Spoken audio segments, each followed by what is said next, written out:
تو اس وقت جو فساد پھیلا ہوا ہے اور جو لوگ اپنے اپنے بستروں پر اپنے اپنے گاؤں تکیے لگا کر اپنے اپنے آفس میں بیٹھ کر پریشان ہیں تو وہ اپنے ہاتھوں کے کرتوتوں کی وجہ سے پریشان ہے۔ تو شرک مشرک جو ہے نا وہ عبادت کسی دوسرے کی کر کے اللہ کا حق مارتا ہے، اس لیے شرک سے بڑا کوئی ظلم نہیں ہے۔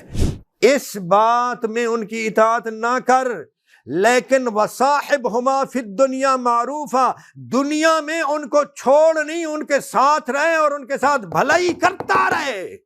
وہ مجھے نہیں مانتے، تیرے ماں باپ ہے، تو میں جس کا مولا ہوں تو یہ بھی اس کے مولا ہیں۔ میں ہر شخص کی جان کا مالک خود اس شخص سے بھی جس طرح زیادہ ہوں، تو اسی طرح اس شخص کی جان کا اس سے بھی زیادہ مالک یہ بھی ہے۔ کون؟ وَأَخَذَ بِيَدِ علی، اور آپ نے سیدنا علی کا ہاتھ بلند کیا۔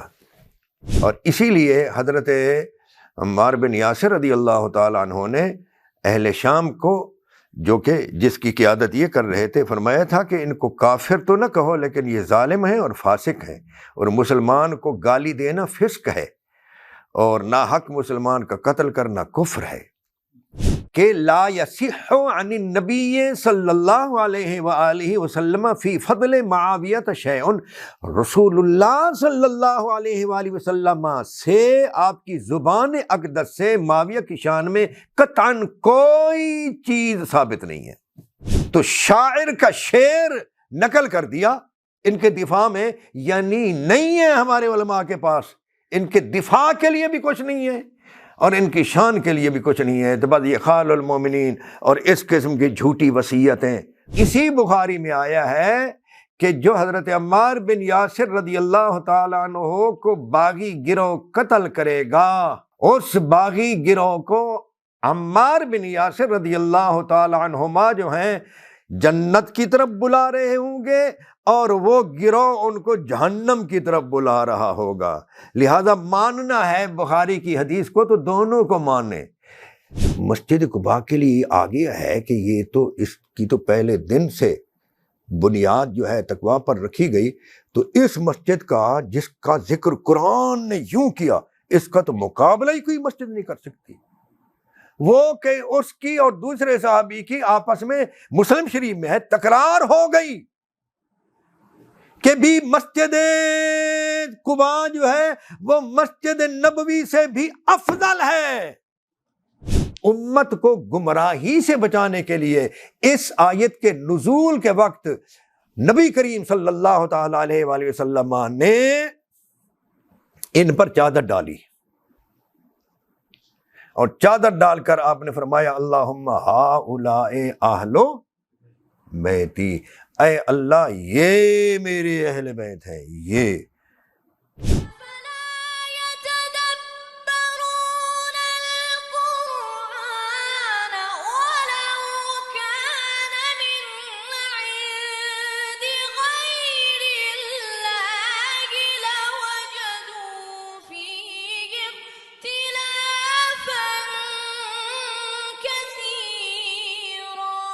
بسم اللہ الرحمن الرحیم، اللہم صلی علی سیدنا و مولانا محمد النبی الامی وعلی آلہ وصحبہ وبارک وسلم۔ اعوذ باللہ من الشیطان الرجیم۔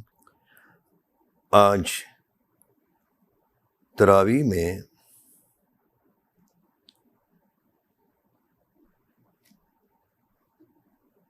اکیسویں پارے کے 3 پاؤ اور 22ویں پارے کے 2 پاؤ تلاوت ہوئی۔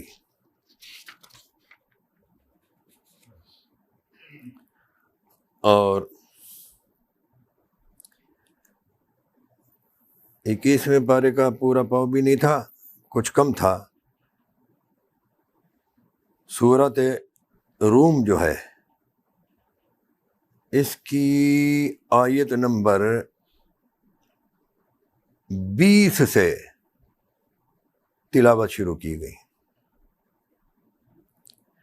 اللہ تعالیٰ نے فرمایا اس کی نشانیوں میں سے ہے کہ اس نے تمہیں مٹی سے پیدا کیا،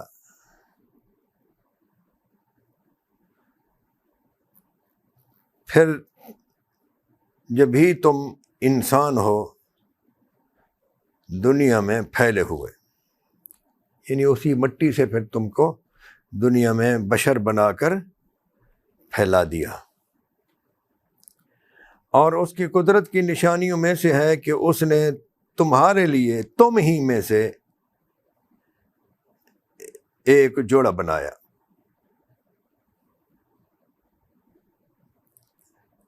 تاکہ تم ان سے آرام پاؤ، ان سے سکون حاصل کرو۔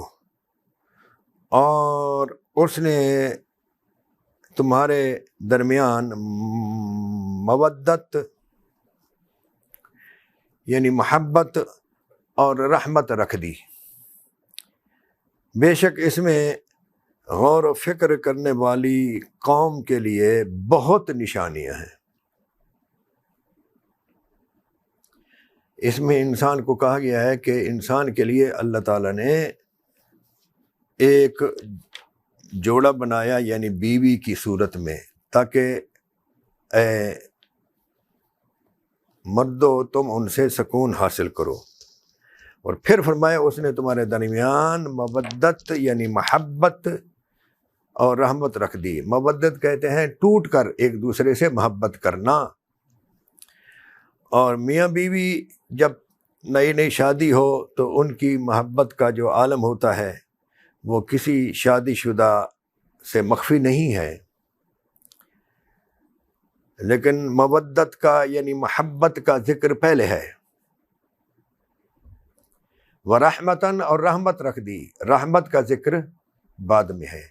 رحمت کہتے ہیں رقت قلبی کو، قلب کا پسیجنا، نرم ہونا، پگھلنا۔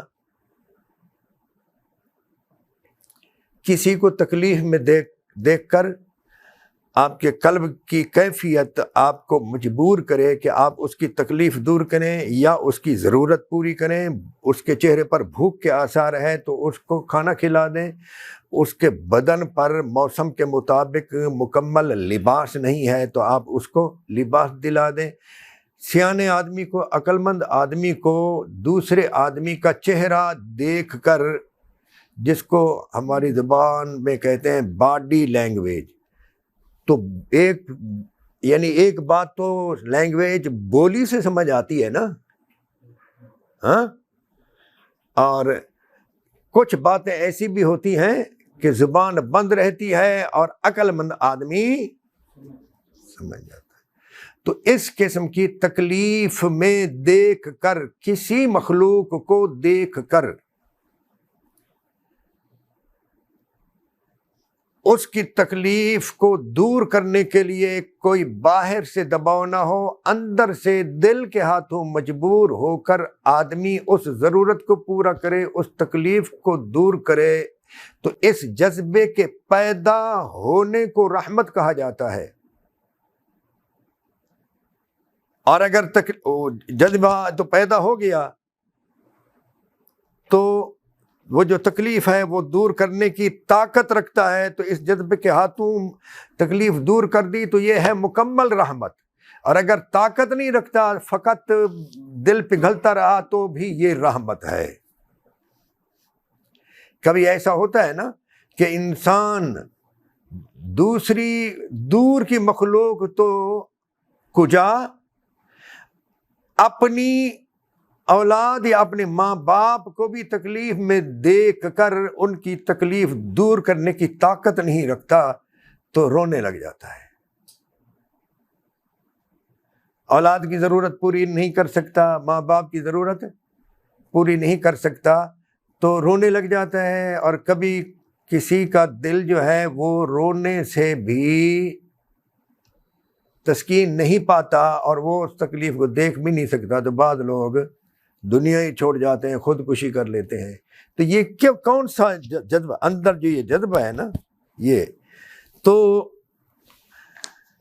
یہاں میں جو آپ کے سامنے بات رکھنا چاہتا ہوں وہ یہ ہے کہ پہلے تو ہوتی ہے ابتدائی زندگی میں محبت، جب جوانی ڈھل جاتی ہے تو پھر آ جاتی ہے رحمت۔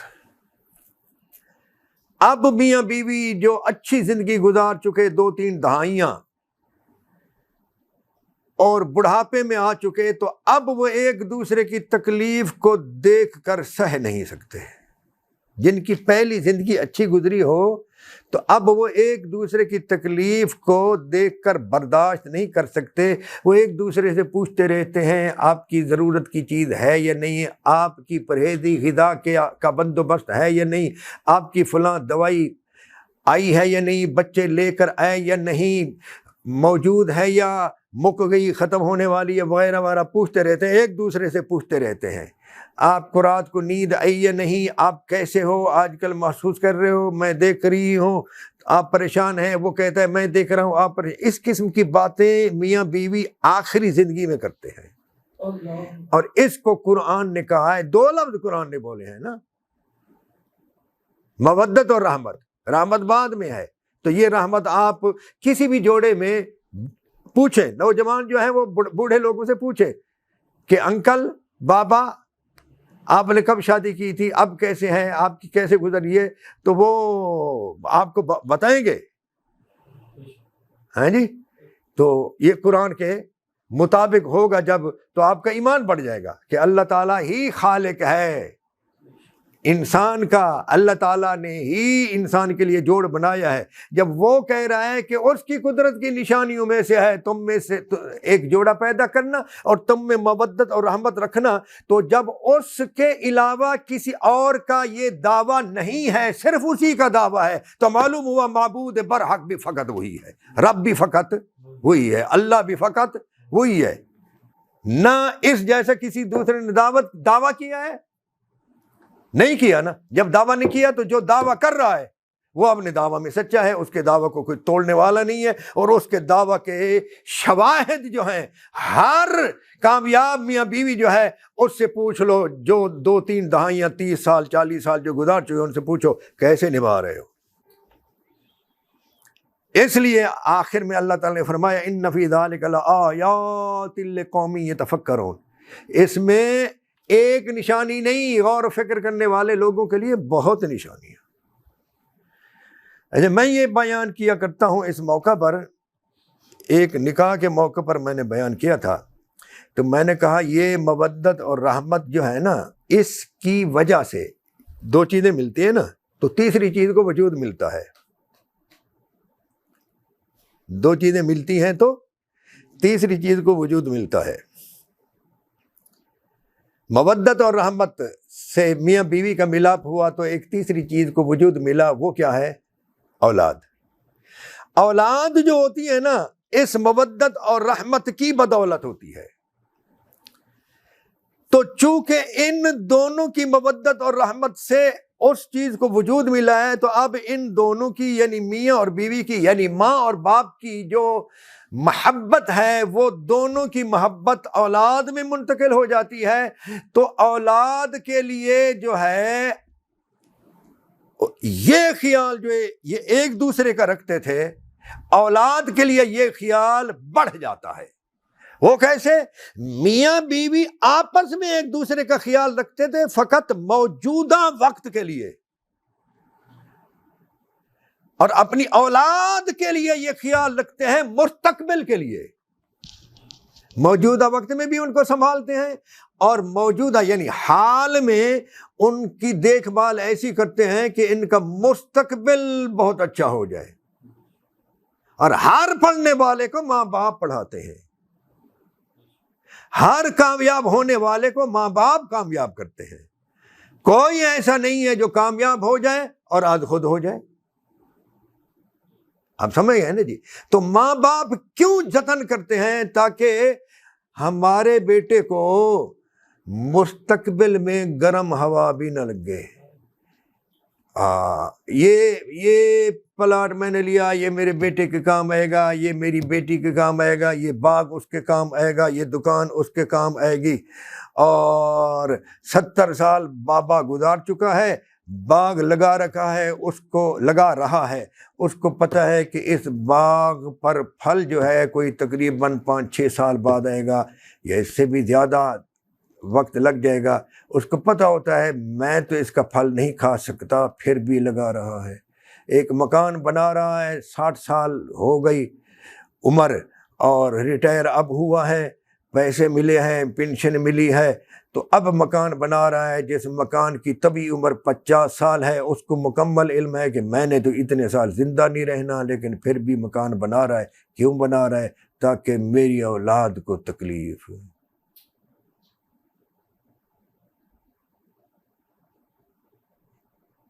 یہ بھی اسی میں شامل ہے، ان فی ذلک لآیات لقوم یتفکرون، اس میں نشانیاں ہیں فکر کرنے والی قوم کے لیے۔ کتنا کچھ اس آیت میں چھپا ہوا ہے۔ تو میں نے کہا کہ یہ جو آپ لوگ یہ بناتے ہو نا، بینک بیلنس، مکان وغیرہ، کرائے کے مکان، کرائے کی دکانیں، باغات وغیرہ، فلانا ڈھمکڑا، یہ صرف اس مودت اور رحمت کی وجہ سے ہے جو اللہ تعالیٰ نے تمہارے درمیان اور پھر تم سے منتقل کر کے اولاد میں رکھ دی۔ تو یہ جب تک اللہ تعالیٰ چاہے گا کہ اس کی دنیا قائم رہے، تم نے اسی طرح کرنا ہے۔ تمہیں پتہ بھی لگ جائے کہ تم نے 4 سال باقی زندہ رہنا ہے، پھر بھی تم نے یہ منصوبے بنانے ہیں، اور اگلے منصوبے جو ہیں نا تم نے ان کو تکمیل پذیر کرنے کی خواہش رکھنی ہے، اس لیے کہ یا اللہ تعالیٰ کو جو ہی میں نے نکاح پر تقریر کر کے وہ اسٹیج چھوڑا، تو ایک چودھری تھا میرے خیال جس کے بیٹے کی اس میں بیٹا یا بیٹی تھی اس کی، تو وہ پنجابی میں آ کر کہنے لگا اللہ جی اللہ مصاب، یہ تو اپنا ہی پروگرام بنا کے بیٹھے تھے، ساڈے واسطے تو سیاپا پا دیتا ہے جی۔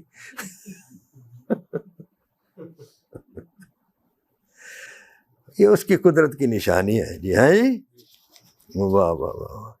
اچھا جی آگے اس سے اگلی آیت ہے، یہ بھی سنیں جی، قرآن کریم کا اعجاز دیکھیں۔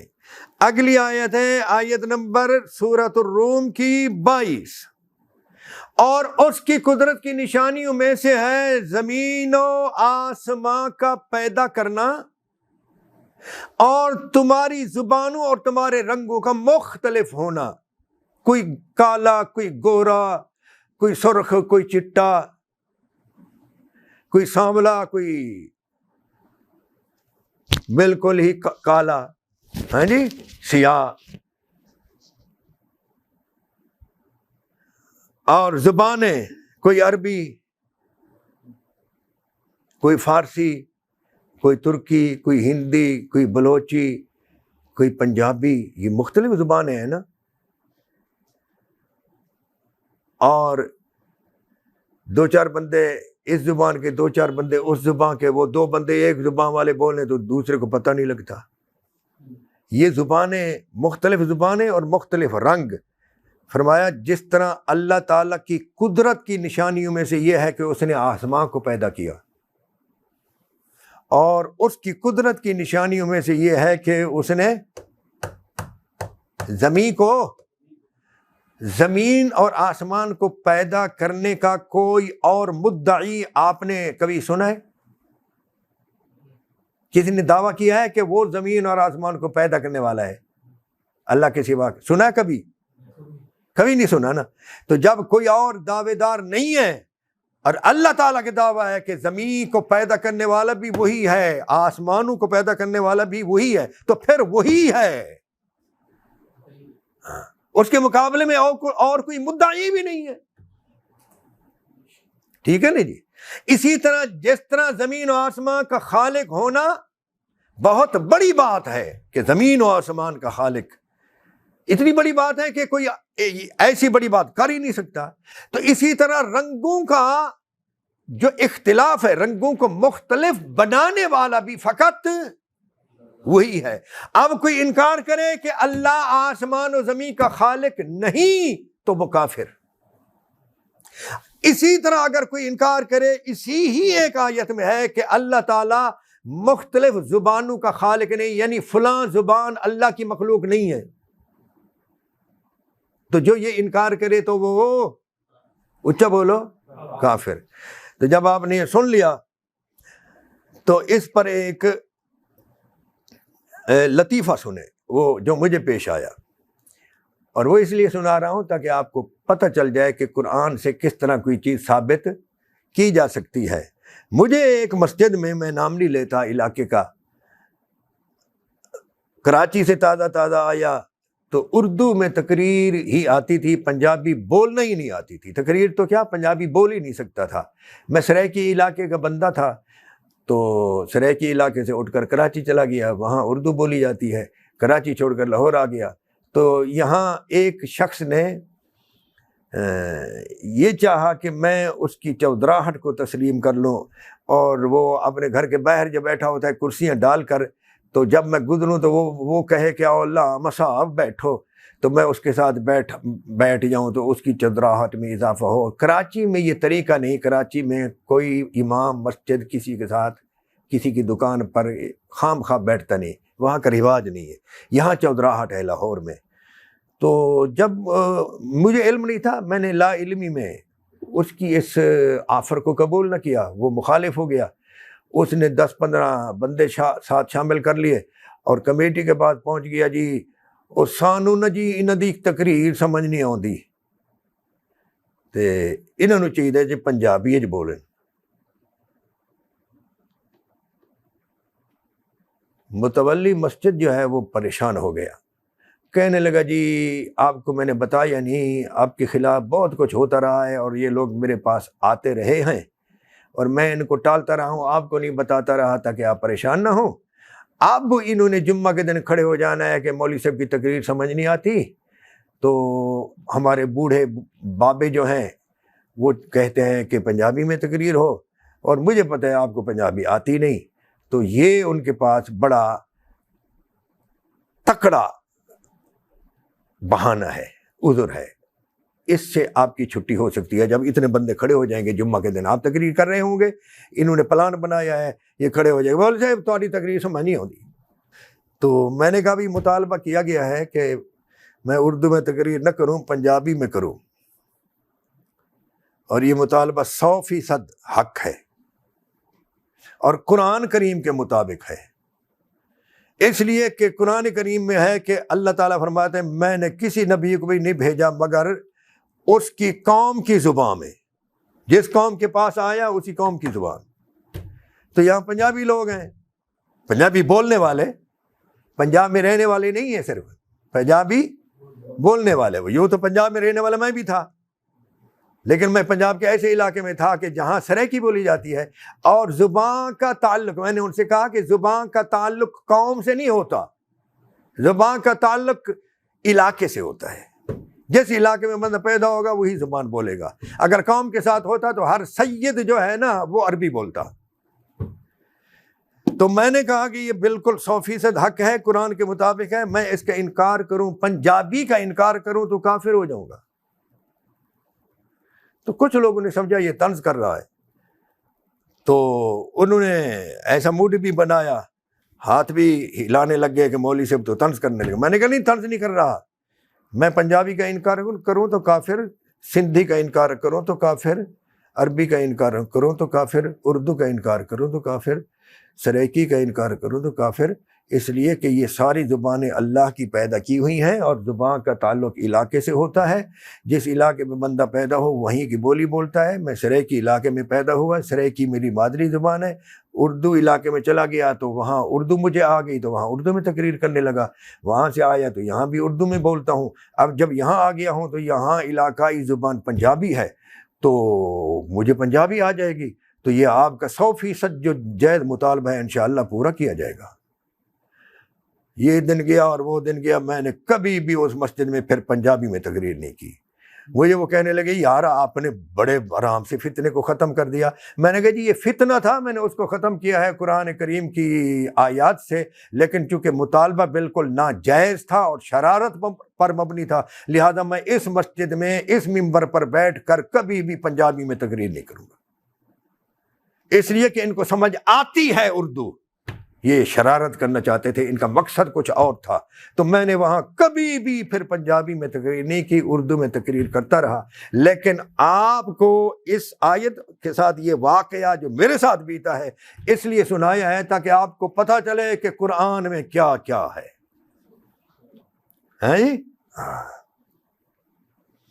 اللہ تعالیٰ نے فرمایا اس کی نشانیوں میں سے یہ بھی ہے کہ اس نے رات اور دن میں تمہارے لیے نیند کو بنایا ہے. اور یہ تو اس سے پوچھو نا جس کو نیند نہیں آتی اور پھر جب آ جائے تو نیند کے بعد پھر اس کا عالم کیا ہوتا ہے، تازگی کا، کام کا. ہاں جی، تو یہ نیند جو ہے اللہ تعالیٰ فرماتے یہ میری قدرت کی نشانیوں میں سے ہے. واہ واہ واہ واہ. چلیے جی آگے چلتے ہیں. یہ اللہ تعالیٰ کی شان تو کبھی کما حق بیان ہی نہیں ہو سکتی. اللہ تعالیٰ نے فرمایا کہ جنگل میں، بحر اور بر میں جہاں جہاں بھی فساد پھیلا ہوا ہے، یہ سب فساد لوگوں کے ہاتھوں کی کمائی کی وجہ سے ہے، لوگوں کے کرتوتوں کی وجہ سے ہے. اور ہم اس فساد کو پھیلنے اس لیے دیتے ہیں لِيُذِيقَهُمْ بَعْضَ الَّذِي عَمِلُوا، تاکہ لوگوں کو ان کے بعض اعمال کا مزہ چکھائیں، لَعَلَّهُمْ يَرْجِعُونَ، تاکہ مزہ چکھنے کے بعد پھر یہ اللہ تعالیٰ کی طرف رجوع کریں. اس وقت پوری دنیا میں بالعموم اور پاکستان میں بالخصوص جو ایک فساد پھیلا ہوا ہے، یہ فساد ایک خاص ادارے کی وجہ سے ہے. یہ فساد عدل کے منافی، مساوات کے منافی، ظلم پر مبنی نظام کی وجہ سے ہے. اور ظلم پر مبنی نظام جو ہے وہ کچھ لوگوں کے ہاتھ میں ہے. کچھ لوگ اپنے فائدے کی خاطر، اپنی اولاد کے فائدے کی خاطر اور اپنے ادارے کے فائدے کی خاطر، یا بعض اپنے آقاؤں کے اشاروں پر ناچتے ہوئے ان کے مفاد کی خاطر جو فساد مچتا رہا، پھیلتا رہا اور پھر وہ پلتا رہا، پنپتا رہا، آج وہ پک کر پھٹنا چاہتا ہے. سٹا پک گیا ہے، خوشہ پک گیا ہے. اور اب انشاءاللہ انشاءاللہ انشاءاللہ ان ظالموں کا خاتمہ ہوگا، اور اللہ رب العزت اپنے ہی بندوں کے ذریعے، جیسا کہ اس کا وعدہ ہے وَلَوْلَا دَفْعُ اللَّهِ النَّاسَ بَعْضَهُم بِبَعْضٍ لَفَسَدَتِ الْأَرْضِ، اگر اللہ تعالیٰ بعض لوگوں کو دوسرے بعض لوگوں کے ذریعے دفع نہ کرتا رہتا تو زمین تباہ و برباد ہو جاتی. وَلَٰكِنَّ اللَّهَ ذُو فَضْلٍ عَلَى الْعَالَمِينَ، لیکن اللہ تعالیٰ بیلنس کرنے کے لیے ظالم لوگوں کو دوسرے لوگوں کو اٹھا کر ختم کر دیتا ہے. یہ وقت آ پہنچا ہے.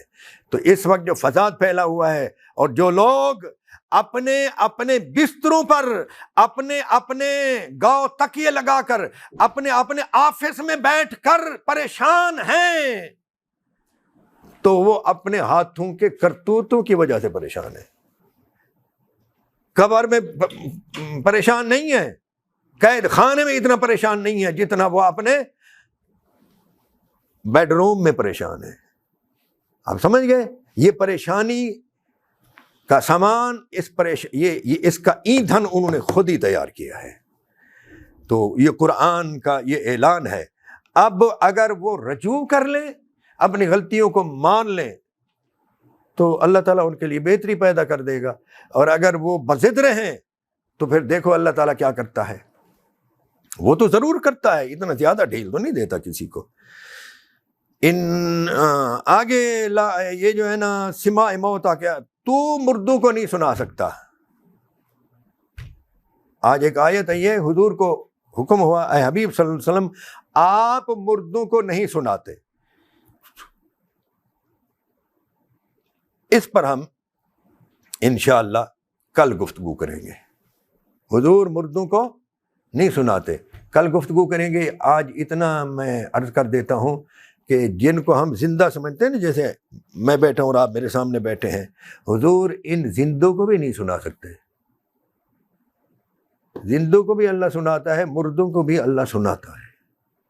کل اس پر گفتگو کریں گے اور انشاءاللہ بتائیں گے کہ موت اور حیات ہے کیا، سننا اور نہ سننا اس سے مراد کیا ہے. ان الشرک لظلم عظیم، شرک ظلم نہیں، ظلم عظیم.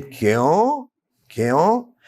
اس لیے کہ ہر ظلم جو ہوتا ہے اس کے آگے جو مظلوم ہوتا ہے نا، اس مظلوم کو دیکھا جاتا ہے کہ اس مظلوم پر ظلم ہوا، یعنی مظلوم اس کو کہتے ہیں نا جس کا حق مارا جائے، جس کا حق مارا جائے۔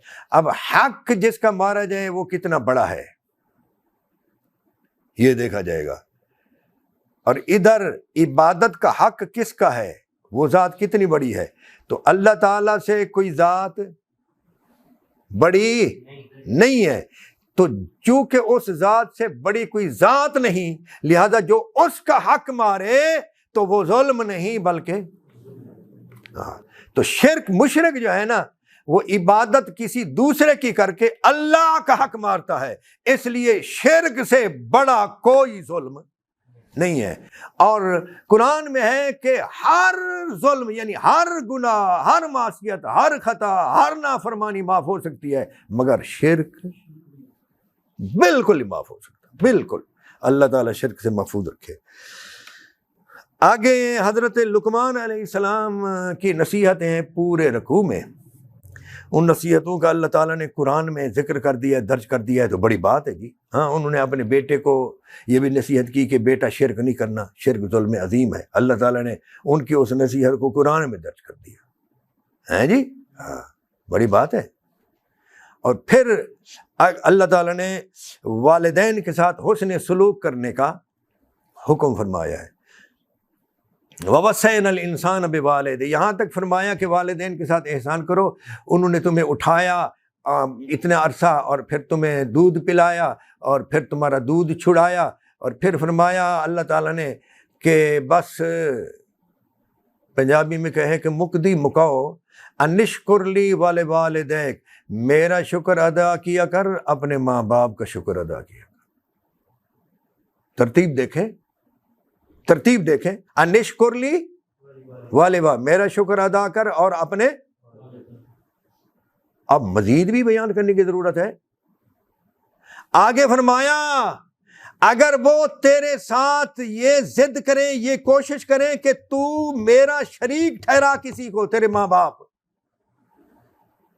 ایک صحابی کو ان کے ماں باپ نے کہا تھا نا کہ محمد کا دامن چھوڑ دے، اس کی باتیں نہ مان، اسلام چھوڑ، جس مذہب پر ہم ہیں اسی پر رہے۔ یہ حضرت سعد بن ابی وقاص کا واقعہ ہے غالباً رضی اللہ تعالیٰ عنہ۔ تو انہوں نے کہا میں تو نہیں مانتا۔ تو ماں نے کہا کہ پھر میں کھانا نہیں کھاؤں گا، بھوک ہڑتال شروع کر دی، بھوک ہڑتال شروع کر دی، آج کھانا نہیں کھایا، کل نہیں کھایا۔ بیٹا پریشان ہو گیا، بالآخر بیٹا سامنے آ گیا، کہنے لگا ماں جی تو کھانا کھائے یا نہ کھائے، میں تیری یہ بات نہیں مانتا، آپ میری بات مانیں، آپ کھانا کھا لیں، ضد کو چھوڑے، آپ میری ماں ہیں، میں آپ کی تعظیم کرتا ہوں، لیکن آپ کی یہ بات نہیں مانتا۔ اللہ تعالیٰ نے فرمایا وہ کوشش کرے کہ تو میرا شریک ٹھہرائے کسی کو، تو یہ بات تو نہیں ماننا۔ آگے ذرا سنیں مسلمانوں، آگے سنو، اللہ تعالیٰ فرماتا ہے یہ بات تو نہ مان، فلا تطعہما، اس بات میں ان کی اطاعت نہ کر، لیکن وصاحبہما فی الدنیا معروفا، دنیا میں ان کو چھوڑ نہیں، ان کے ساتھ رہے اور ان کے ساتھ بھلائی کرتا رہے۔ وہ مجھے نہیں مانتے، تیرے ماں باپ ہیں، شرک میں ان کی اطاعت مت کر، لیکن کافر ہونے کی وجہ سے ان کو دھکا دے کر اپنے گھر سے باہر مت نکال۔ اس سے بڑھ کر قرآن میں ہے، اس سے بڑھ کر ماں باپ کا حق، ماں باپ کے حقوق کسی مذہب میں بیان کیے گئے؟ واہ واہ واہ، بڑی بات ہے حضرت صاحب، بڑی بات۔ ایک مرتبہ کراچی میں گیا ہوا تھا،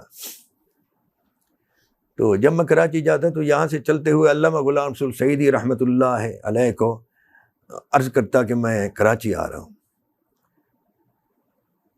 کب پہنچو گے؟ میں کہتا جب میں ابھی بیٹھوں گا کوئی 1 بجے، اور انشاءاللہ تو تقریباً کوئی 2 سوا 2 بجے پہنچ جاؤں گا۔ تو رات کہاں ہوں گے؟ فلاں جگہ، چلے کل میرے پاس ہے۔ پھر تھوڑی دیر بعد فون کیا، ارے بھائی کل نہیں آنا، اس لیے کہ پرسوں ہماری والدہ کا چہلم ہے، آپ اس میں آنا، اور اس میں آپ کی شرکت بھی ہو جائے گی اور تلاوت بھی ہو جائے گی۔ تو میں گیا تو میں نے تلاوت کی۔ ماں باپ کی شان میں، یعنی ماں کی شان میں یہ اس قسم کی آیت یہ ہے، اور ایک سورہ احقاف میں ہے 26واں پارہ، وہ آیت پڑھی تو اللہ مجھے رونے لگ گئے۔ اچھا اس میں سامعین جو تھے نا وہ سارے علماء آئی تھے، اور مفتی محمد حسن حقانی رحمۃ اللہ علیہ بھی تھے۔ تو جب میں نے یہ پڑھا، وہ وَوَصَّيْنَا الْإِنسَانَ بِوَالِدَيْهِ إِحْسَانًا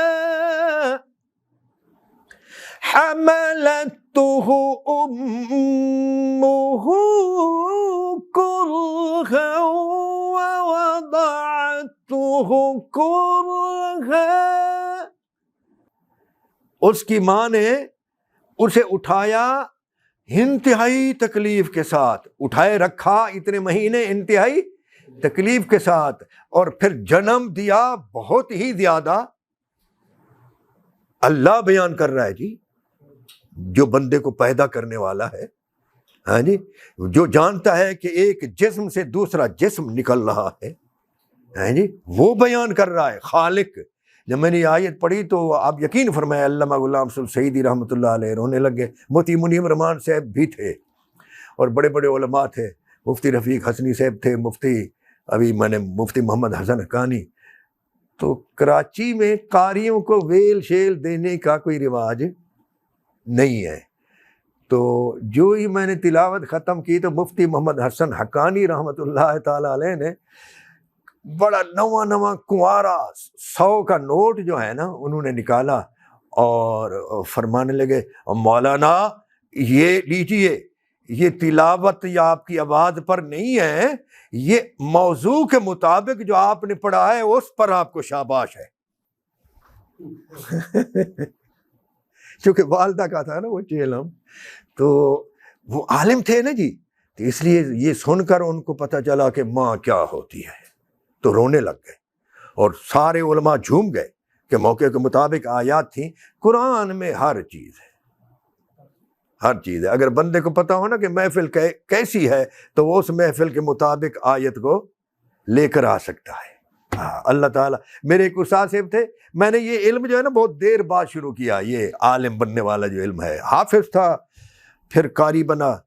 تو میرے ایک استاد صاحب تھے، وہ صبح صبح درس قرآن دیتے تھے، تو وہ جب کسی آیت کسی عربی کوئی تفسیر ہوتی تھی ان کے سامنے، اس کو پڑھتے نا تو ایک آیت کی تفسیر میں پھر دوسری آیتوں کا حوالہ دیتے ہیں، اور پہلے جو چھاپے ہوتے تھے نا اس میں یہ نہیں بتاتے تھے کہ یہ آیت پھر کہاں ہے۔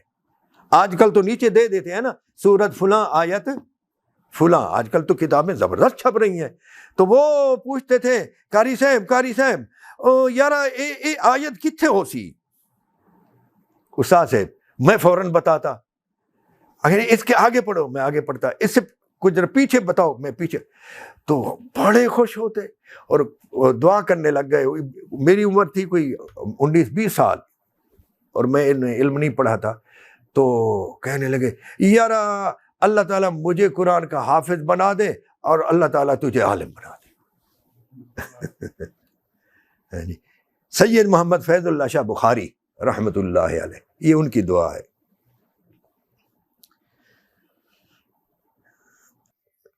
تو آج کچھ اور آیات بھی ایسی ہیں کہ جنہیں ہم نے منتخب کیا، تو ان میں سے سورہ احزاب کی یہ آیت سب سے پہلے لے رہے ہیں۔ النبی اولیٰ بالمؤمنین من انفسہم۔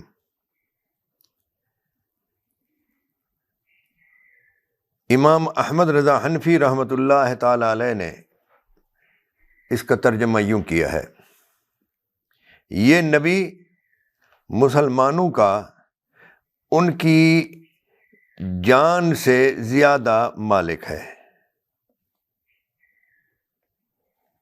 جبکہ معروف ہم اہل سنت کے ہاں ترجمہ ہے، جس کو ہم اس آیت کو پڑھ کر کے نا اکثر شد و مت سے پیش کیا کرتے ہیں کہ یہ نبی صلی اللہ علیہ وآلہ وسلم مومنوں کی جانوں سے بھی زیادہ ان کے قریب ہے، وہ بھی ٹھیک ہے۔ مولانا محمد قاسم نانوتوی صاحب نے اپنی کتاب آب حیات میں یہی ترجمہ کیا ہے، اولا بمانے اقرب، مومنوں کی جانوں سے زیادہ قریب۔ اب اقرب ہو یا اولا بمانے زیادہ مالک، اب انسان اپنی جان کا خود مالک ہوتا ہے نا جی۔ یہاں نبی اکرم صلی اللہ علیہ وآلہ وسلم کے لیے فرمایا گیا کہ یہ نبی مومنوں کی جانوں سے بھی زیادہ ان کے مالک ہیں، یعنی مومن اپنی جانوں کا اتنا مالک نہیں ہے جتنا حضور ان کے مالک ہیں۔ تو مناسب سمجھتا ہوں کہ یہاں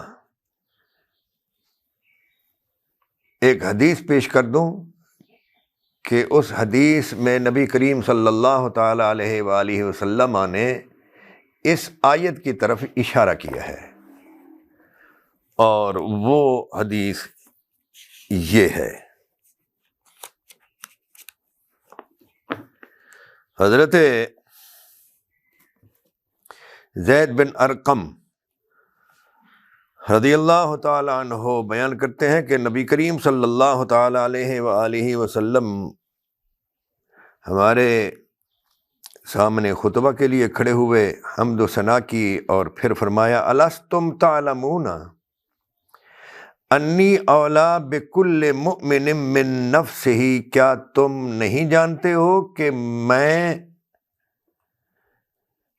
ہر مومن کے نفس سے زیادہ اس کا مالک ہوں، ہر مومن کی جان سے زیادہ اس کا مالک ہوں، کیا تم نہیں جانتے ہو یہ؟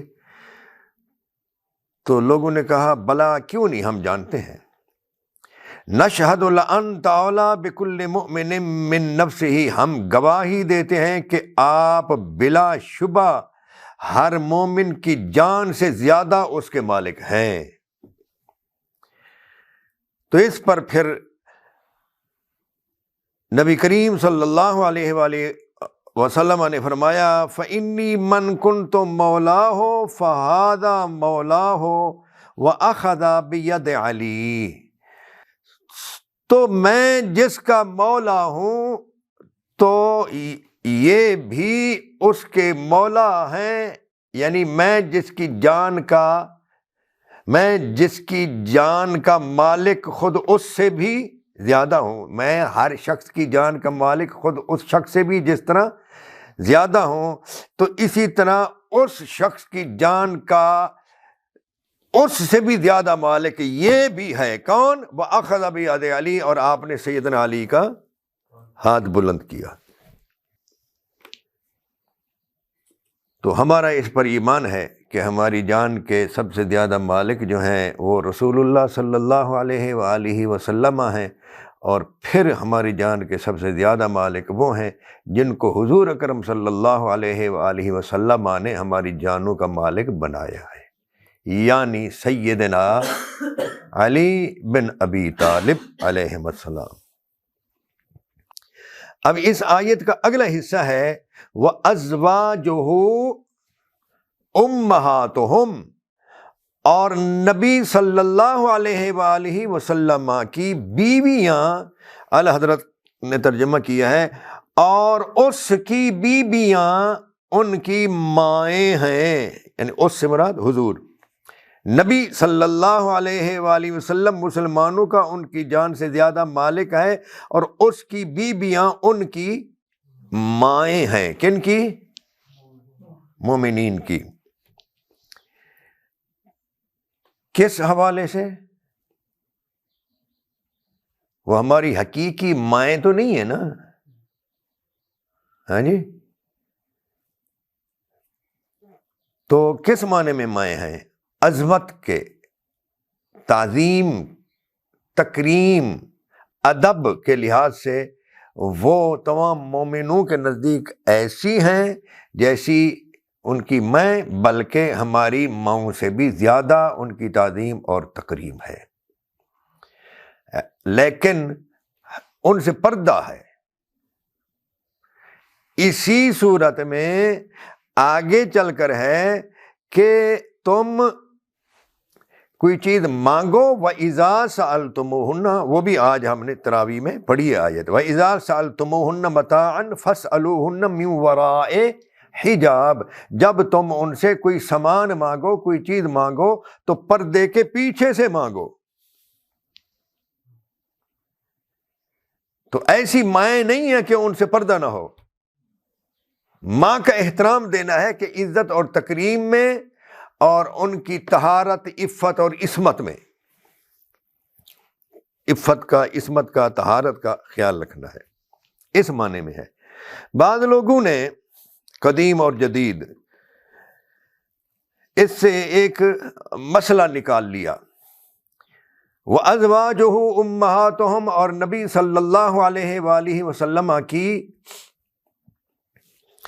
ازواج مطہرات رضی اللہ عنہن مومنوں کی مائیں ہیں، تو انہوں نے مسئلہ یہ نکال لیا کہ جو کوئی کسی ام المومنین کا بھائی ہو تو وہ پھر مومنوں کا ماموں ہے۔ یہ مسئلہ نکال لیا ہے کچھ لوگوں نے، حالانکہ یہ بالکل غلط ہے، یہ بالکل غلط ہے۔ اور کچھ بدبختوں نے حدیثیں بھی گھڑ لی ہیں۔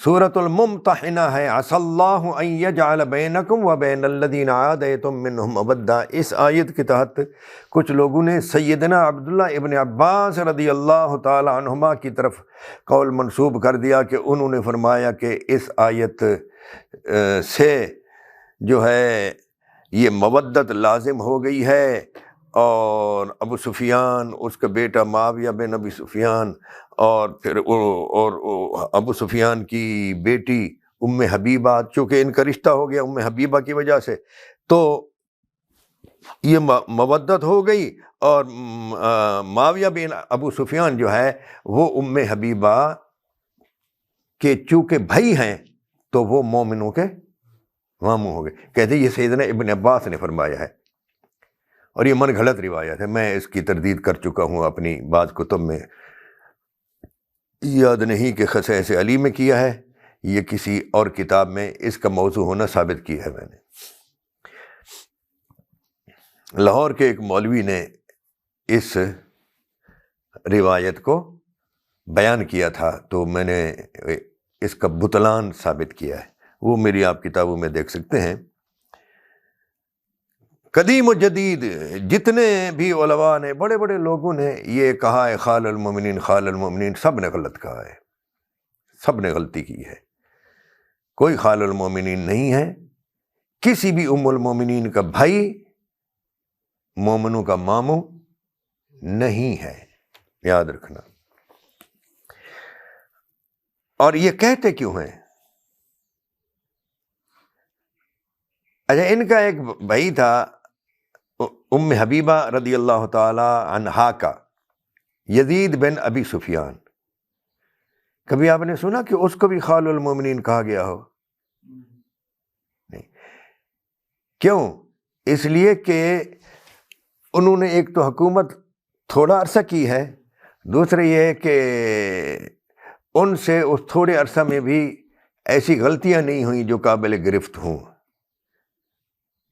جبکہ ام حبیبہ کے اس دوسرے بھائی معاویہ بن ابی سفیان سے بہت بڑی غلطیاں ہوئی ہیں، کبائر ہوئے ہیں، جرائم ہوئے ہیں۔ یعنی قتل جو ہے یہ کبیرہ گناہ ہے، مومن پر لعنت کرنا، سب و شتم کرنا، یہ کبیرہ گناہ ہے، آپ سمجھ گئے۔ اور اسی لیے حضرت عمار بن یاسر رضی اللہ تعالی عنہ نے اہل شام کو، جو کہ جس کی قیادت یہ کر رہے تھے، فرمایا تھا کہ ان کو کافر تو نہ کہو لیکن یہ ظالم ہیں اور فاسق ہیں، اور مسلمان کو گالی دینا فسق ہے، اور ناحق مسلمان کا قتل کرنا کفر ہے۔ تو شاہ عبد العزیز نے اس لیے فاسق کہا ہے، لکھا ہے فاسق معاویہ بن ابی سفیان کو، لیکن انہوں نے کہا کہ لعنت نہ کی جائے۔ والفاسق لیس بأہل اللعن، فتاوی زیدی میں۔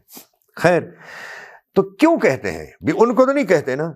اور بعض عرب علماء نے عربی میں، یعنی ان کی کتاب میں نے پڑھی ہے، انہوں نے 24 ایسے حضور کے سالے گنوائے ہیں جو کسی نہ کسی حضور کی زوجہ کا بھائی ہے، تو 24 انہوں نے جمع کی ہیں۔ انہوں نے کہا کہ ان میں سے کسی کے لیے بھی خال المومنین، مومنوں کا ماموں نہیں کہا جاتا، صرف ان کے لیے کہا جاتا ہے۔ کیوں کہا جاتا ہے؟ اس لیے کہ ان کی شان میں نبی کریم صلی اللہ علیہ وآلہ وسلم کی زبان اقدس سے، غور کرنا، کبھی یہ نہیں کہنا کہ ان کی شان میں کوئی حدیث نہیں، کیونکہ لفظ حدیث جو ہے نا وہ صحابہ کے قول پر بھی کبھی اس کا اطلاق کر دیتے ہیں۔ ویسے تو صحابی کے قول کے لیے لفظ اثر ہوتا ہے، الف سے را۔ یوں کہنا ہے جس طرح کہ امام اسحاق بن راہویہ نے فرمایا کہ لا یصح عن النبی صلی اللہ علیہ وآلہ وسلم فی فضل معاویہ شیء، رسول اللہ صلی اللہ علیہ وآلہ وسلم سے، آپ کی زبان اقدس سے معاویہ کی شان میں قطعاً کوئی چیز ثابت نہیں ہے۔ بعض لوگ کہتے ہیں جی لا یصح، انہوں نے فرمایا کہ مطلب یہ ہے کہ صحیح حدیث نہیں ہے، حسن ہے۔ اور جناب والا حسن تو کیا ضعیف بھی نہیں ہے، ان کی شان میں حضور کی زبان سے ضعیف حدیث بھی نہیں ہے، سب موضوع ہیں۔ اللہم اجعلہ ہادیا مہدیا واہد بہ، یہ بھی موضوع ہے۔ اور اس حدیث کا، یہ جو موضوع حدیث ہے، اس کا تو خود موصوف کو بھی علم نہیں تھا جس کے بارے میں یہ گھڑی گئی ہے۔ تو کیا سمجھے آپ ابھی تک کہ چونکہ ان کی شان میں کوئی حدیث نبوی نہیں ہے، اس لیے دفاع کے طور پر ان کے لیے یہ بنا دیا گیا خال المومنین، خال المومنین، خال المومنین، خال المومنین، خال المومنین، اور لوگوں کو ماموں بنا دیا۔ آئیے اس کی شہادت کہ چونکہ ان کی شان میں کوئی حدیث نہیں ہے، اس لیے یہ انہوں نے خال المومنین کہا۔ میں ایسی شہادت دیتا ہوں، گواہی دیتا ہوں کہ بعض لوگوں نے یہ کتاب لکھی اس کی شان میں، تو چونکہ کتاب لکھتے وقت بندہ ہوتا تو تہی دامن ہے، شان میں ملتا تو کچھ نہیں، تو اس صاحب نے جہاں کہیں صحیح معنوں میں اس آیت کے ٹکڑے وَأَزْوَاجُهُ أُمَّهَاتُهُمْ النبی اولیٰ بالمؤمنین من انفسہم وَأَزْوَاجُهُ أُمَّهَاتُهُمْ کی تفسیر کی خالی ذہن ہو کر، تو دو جگہوں پر اپنی الگ الگ دو کتابوں میں لکھا کہ رسول اللہ صلی اللہ علیہ وسلم کا کوئی سالہ، رسول اللہ صلی اللہ علیہ وسلم کی کسی زوجہ کا، کسی ام المومنین کا کوئی بھائی کوئی ہو، وہ کسی مومن کا ماموں نہیں ہے۔ آئیے میں آپ کو پیش کرتا ہوں۔ مفتی احمد یار خان نعیمی لکھتے ہیں، امیر معاویہ رضی اللہ عنہ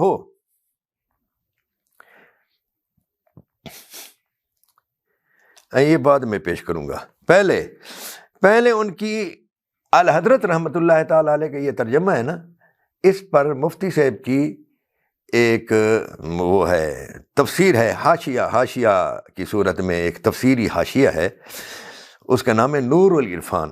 اس میں وہ لکھتے ہیں کہ لہذا ان کی بیٹیاں، کسی ام المومنین کی بیٹی یعنی امہات المومنین کی بیٹیاں، لہذا ان کی بیٹیاں مسلمانوں کی بہنیں، ام المومنین ماں ہوگی نا تمام مومنوں کی، تو پھر ان کی بیٹیاں جو ہماری بہنیں نہیں، وہ کہتے ہیں لہذا ان کی بیٹیاں مسلمانوں کی بہنیں اور ان کے بھائی مسلمانوں کے ماموں نہیں۔ نور العرفان علی کنز الایمان صفحہ 668۔ موصوف نے اپنی ایک اور کتاب میں لکھا ہے، ان یعنی امہات المومنین کہ اہل قرابت یعنی بہن بھائی مسلمانوں کے ماموں یا خالہ قرار نہ پائیں گے، بلکہ ان سے نکاح جائز ہوگا۔ مثلا حضرت عائشہ صدیقہ مسلمانوں کی والدہ ماجدہ ہیں مگر ان کے بھائی عبد الرحمن مسلمان مردوں اور عورتوں کے ماموں نہیں، اور ان کی بہن حضرت اسماء مسلمانوں کی خالہ، اما عائشہ کی بہن تھی نا ایک، اسماء بنت ابی بکر رضی اللہ تعالیٰ، وہ مسلمانوں کی خالہ نہیں ہے، اس لیے کہ مسلمانوں نے اما عائشہ کی بہنوں سے نکاح کیا ہے صحابہ نے، ہاں جی، بعض صحابہ نے، ٹھیک ہے نا۔ یہ خالی و ذہن ہو کر دو کتابوں میں، ایک قرآن کے تفسیری حاشیہ میں اور ایک اور کتاب ہے شان حبیب الرحمن، اس کا صفحہ 130 ہے، مکتبہ ازہر بک ڈپو آرام باغ کراچی۔ لیکن جب موصوف ان کی شان میں امیر معاویہ ایک کتاب لکھنے بیٹھے تو وہاں ان کو ماموں لکھ دیا کہ معاویہ جو ہے وہ مومنوں کے خال المومنین ماموں ہیں، تو تضاد ہو گیا یا نہیں؟ اور اس قدر بیچارے پریشان تھے اس کی شان میں کتاب لکھتے ہوئے کہ انہیں کچھ یاد نہیں رہا کہ ان کے سر سے کیا نکل رہا ہے، ان کے دماغ سے کیا نکل رہا ہے، ان کا قلم کیا لکھ رہا ہے، وہ کہاں بیٹھے ہیں، کیا لکھ رہے ہیں، کچھ ان کو پتہ نہیں تھا۔ چنانچہ میں آپ کو ایک آدھ مثال پیش کر دیتا ہوں۔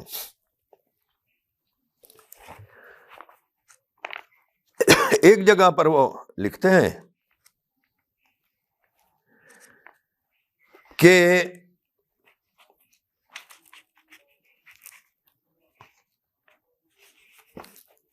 امیر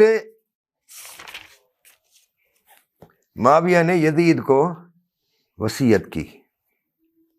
اب دیکھیں شیخ الحدیث والتفسیر حکیم الامت مفتی احمد یار خان نعیمی کیا لکھ رہے ہیں۔ جب امیر معاویہ رضی اللہ عنہ کا وقت وفات قریب آیا تو یزید نے پوچھا کہ ابا جان، آپ کے بعد خلیفہ کون ہوگا؟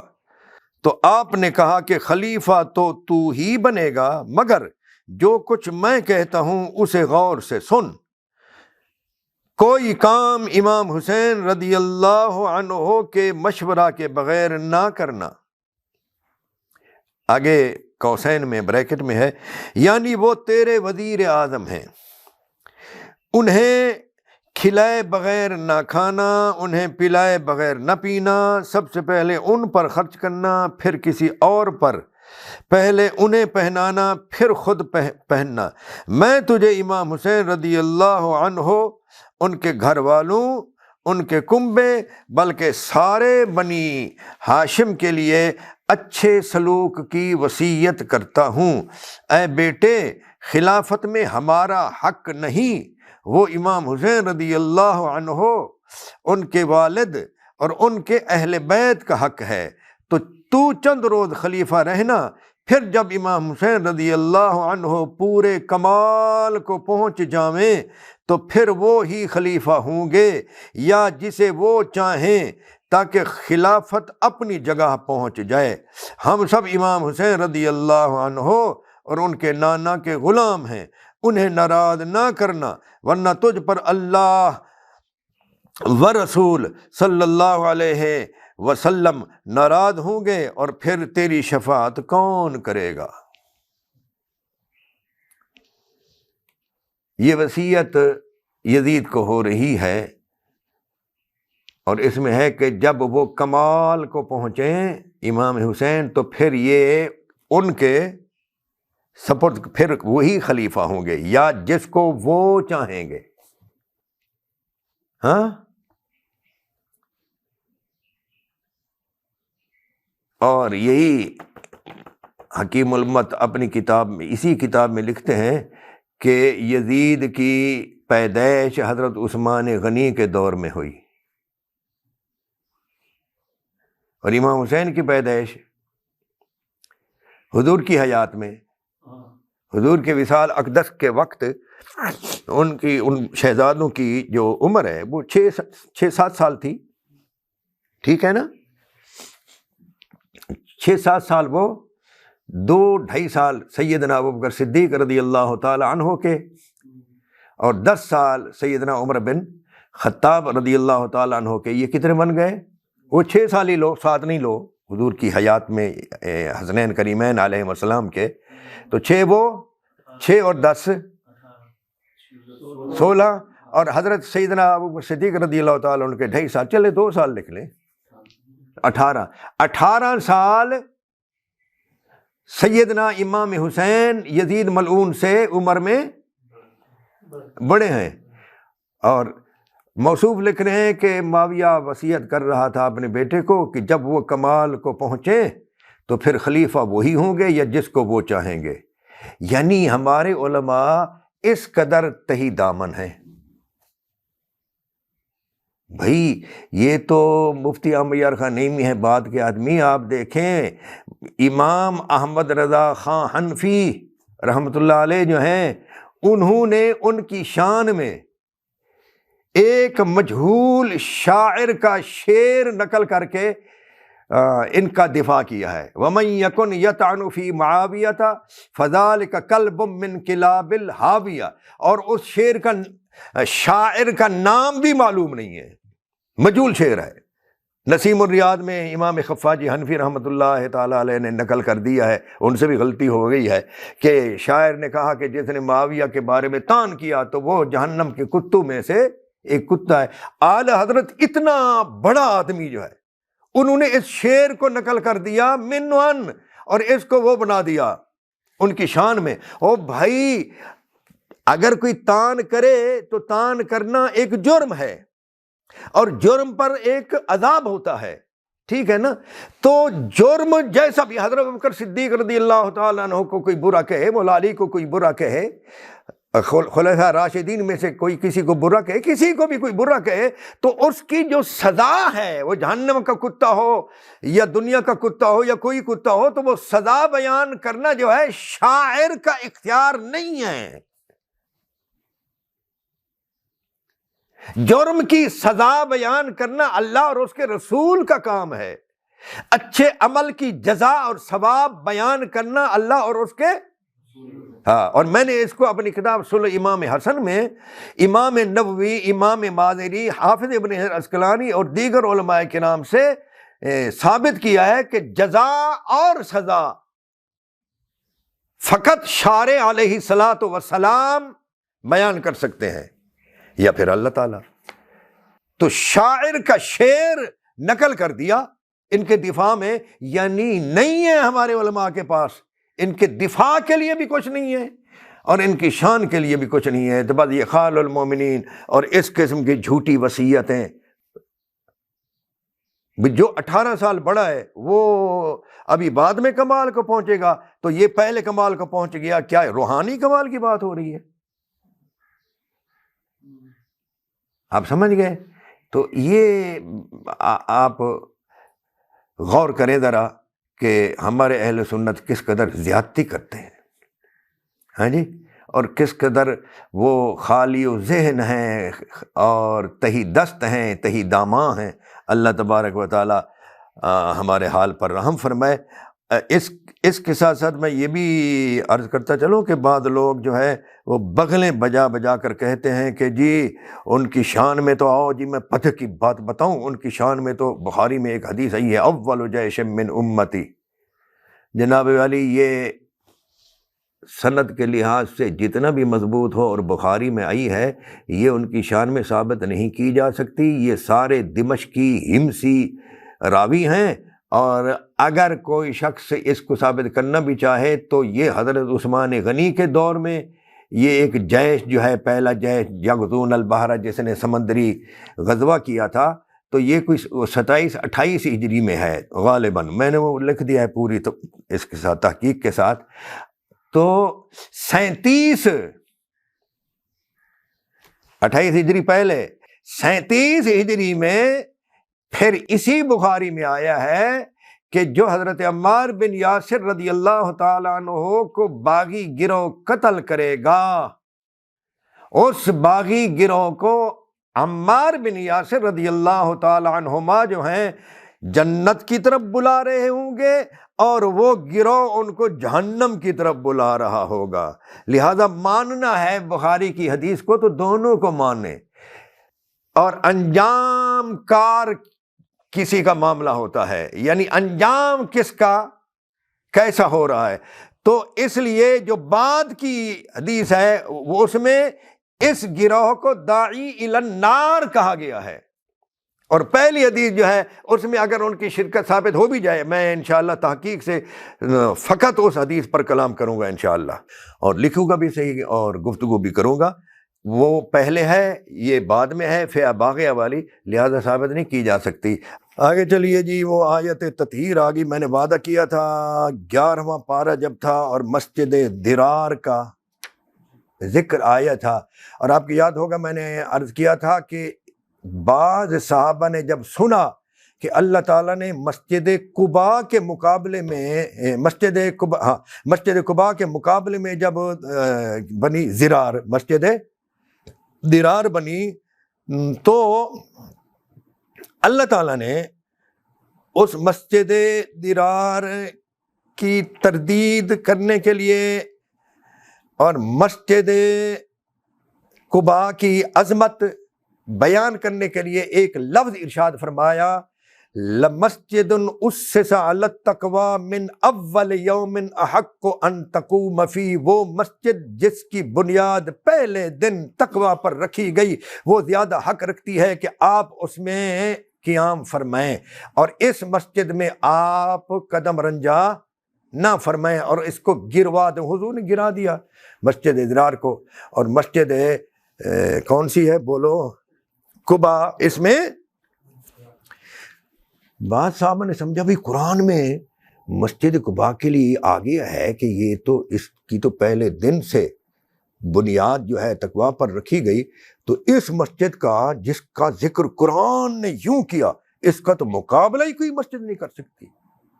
وہ کہ اس کی اور دوسرے صحابی کی آپس میں مسلم شریف میں ہے تکرار ہو گئی کہ بھی مسجد قباء جو ہے وہ مسجد نبوی سے بھی افضل ہے۔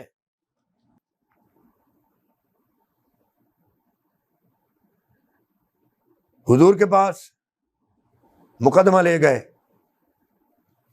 پوری بات بیان کی۔ حضور اکرم صلی اللہ تعالی علیہ وآلہ وسلم نے فرمایا میری مسجد اس سے افضل ہے، اور مسجد قباء میں بھی خیر کثیر ہے۔ اب یہ مغالطہ کیوں لگا اس کو؟ قرآن میں آ جانے کی وجہ سے۔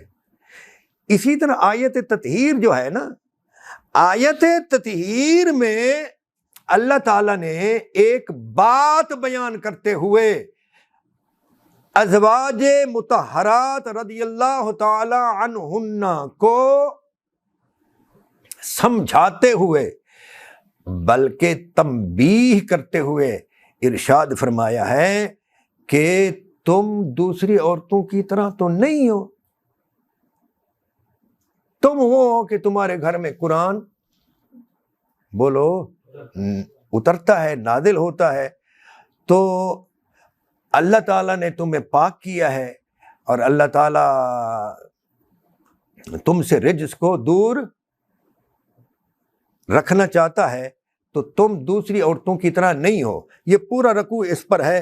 میں آپ کے سامنے اعلی حضرت رحمۃ اللہ تعالی علیہ کا ترجمہ پڑھ رہا ہوں، ذرا سن لیں۔ اے غیب بتانے والے، اپنی بیویوں سے فرما دے اگر تم دنیا کی زندگی اور اس کی آرائش چاہتی ہو تو آؤ میں تمہیں مال دوں اور اچھی طرح چھوڑ دوں، اور اگر تم اللہ اور اس کے رسول اور آخرت کا گھر چاہتی ہو تو بے شک اللہ نے تمہاری نیکی والیوں کے لیے بڑا اجر تیار کر رکھا ہے۔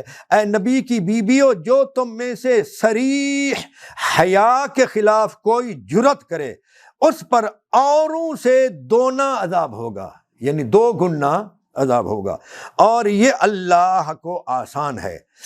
اور جو تم میں فرما بردار رہے، یعنی ازواج مقدسہ رضی اللہ تعالیٰ عنہ، اور جو تم میں فرما بردار رہے اللہ اور رسول کی اور اچھا کام کرے ہم اسے اوروں سے دونا ثواب دیں گے۔ پہلی آیت میں تھا کہ جو کوئی بے حیائی کا صریح بے حیائی کا ارتکاب کرے تو اسے اوروں سے دونا عذاب، ادھر ہے تم میں سے جو اچھے عمل کرے تو اسے اوروں سے دونا ثواب دیں گے۔ وَأَعْتَدْنَا لَهَا رِزْقًا كَرِيمًا، اور ہم نے اس کے لیے یعنی ان تم میں سے جو اچھائی کرے اس کے لیے عزت کی روزی تیار کر رکھی ہے۔ اے نبی کی بیویو تم اور عورتوں کی طرح نہیں ہو، اگر اللہ سے ڈرو تو بات میں ایسی نرمی نہ کرو کہ دل کا روگی کچھ لالچ کرے، دل کا روگی شخص کچھ لالچ کرے، یعنی نرمی سے بات نہیں کرو، ہاں اچھی بات کہو، مناسب بات کہو۔ وَقَرْنَ فِي بُيُوتِكُنَّ، اور اپنے گھروں میں ٹھہری رہو اور بے پردہ نہ رہو جیسے اگلی جاہلیت کی بے پردگی، اور نماز قائم رکھو اور زکوٰۃ دو اور اللہ اور اس کے رسول کا حکم مانو۔ اللہ تو یہی چاہتا ہے اے نبی کے گھر والو کہ تم سے ہر ناپاکی دور فرما دے اور تمہیں پاک کر کے خوب ستھرا کر دے۔ اب یہ پیچھے سے لے کر آیت نمبر 28 سے لے کر یہ ہے آیت نمبر 33 یہاں تک، اور پھر اس سے آگے بھی 34 بھی، یہ سارا ان بیویوں کو ازواج مطہرات رضی اللہ تعالی عنہن کو خطاب ہے۔ تو لوگوں نے یہ سمجھ لیا کہ اہل بیت فقط یہ ہیں، پاک فقط انہی کو کیا گیا ہے، ان کو سمجھ نہیں آ سکی کہ ان سے زیادہ پاک پہلے ہی کچھ اور ہیں۔ جس طرح اس کو سمجھ نہیں آ سکی تھی کہ مسجد قباء سے افضل مسجد پہلے ہی موجود ہے، لیکن مسجد قباء کا ذکر اس لیے کیا گیا کہ اس کے مقابلے میں مسجد ضرار بنائی گئی تھی، تو اللہ تعالیٰ نے اس کے مقابلے میں کہا کہ اس کی بنیاد پہلے دن سے تقوی پر رکھی گئی، اس کے مقابلے میں کیا؟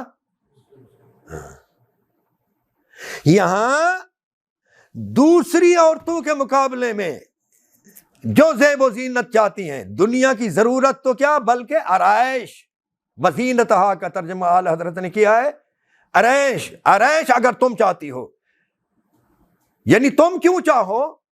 دوسری عورتیں اگر چاہتی ہیں تم نہ چاہو، کیوں؟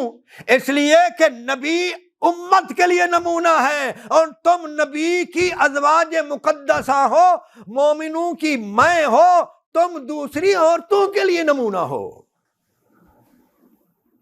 ہم نے تم کو اسوہ بنانا ہے، تو تم دوسری عورتوں کی طرح نہیں ہو۔ تو دوسری عورتوں کے مقابلے میں نبی کی گھر والیوں کی یہ شان ہے کہ یہ نبی کے کاشانہ اقدس میں ہے، اور اس کاشانہ کی یہ شان ہے کہ اس کاشانہ پر اللہ تعالیٰ کی آیات کا یہ شان ہے۔ تو اس کا یہ معنی نہیں ہے کہ یہ جو ہے نا اہل بیت بن گئی، ان سے رجس دور کر دیا گیا اور یہ پوری کائنات سے افضل ہوگی، نہیں، اس آیات کے نزول سے پہلے ہی کچھ نفوس مقدسہ اس تطہیر پر تھے اور وہ ان سے افضل تھے، اور وہ ہیں پنج تن پاک حضور سمیت۔ اس لیے امت کو گمراہی سے بچانے کے لیے اس آیت کے نزول کے وقت نبی کریم صلی اللہ تعالی علیہ وآلہ وسلم نے ان پر چادر ڈالی، اور چادر ڈال کر آپ نے فرمایا اللہم ہؤلاء اہل بیتی، اے اللہ یہ میرے اہل بیت ہیں۔ یہ ہؤلاء جو اسم اشارہ ہے، اس کی توجیہ اگر اللہ تعالیٰ نے زندگی رکھی تو ہم انشاءاللہ آخری پارے میں کریں گے۔ جی آج آپ کو اتنا معلوم ہو گیا کہ آیت کا نزول اگر کسی کے لیے ہو، ضروری نہیں کہ وہ پھر سب سے افضل ہو، اس سے کچھ دوسرے پہلے ہی افضل ہوتے ہیں، اور آیت کا نزول کسی وجہ سے ہوتا ہے، اور ان آیات کا نزول اس وجہ سے تھا کہ بیویوں نے مطالبہ کر دیا تھا، اور وہ یعنی دنیا کی ضروریات کا ہی نہیں بلکہ زیب و زینت کا، چونکہ مطالبہ کر دیا۔ اب حضور کے پاس کوئی کمی تھی؟ بولو، حقیقت میں تو کوئی کمی نہیں۔ اللہ تعالیٰ کے پاس کوئی کمی تھی؟ نہیں، لیکن اللہ تعالیٰ کہلوا رہا ہے اب ان کو کہو آؤ جو کچھ مانگتی ہو ہم تم کو دے دیتے ہیں اور پھر تم کو چھوڑ دیتے ہیں۔ یہ عام بات ہے، یعنی اس ضمن میں یہ آیات آئی ہیں۔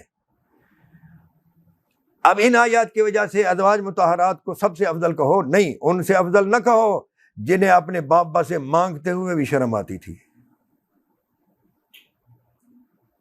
جن کو چکی چلاتے چلاتے گٹے پڑ گئے، جنہیں پانی اٹھاتے اٹھاتے مونڈھے اور کندھے کالے ہو گئے،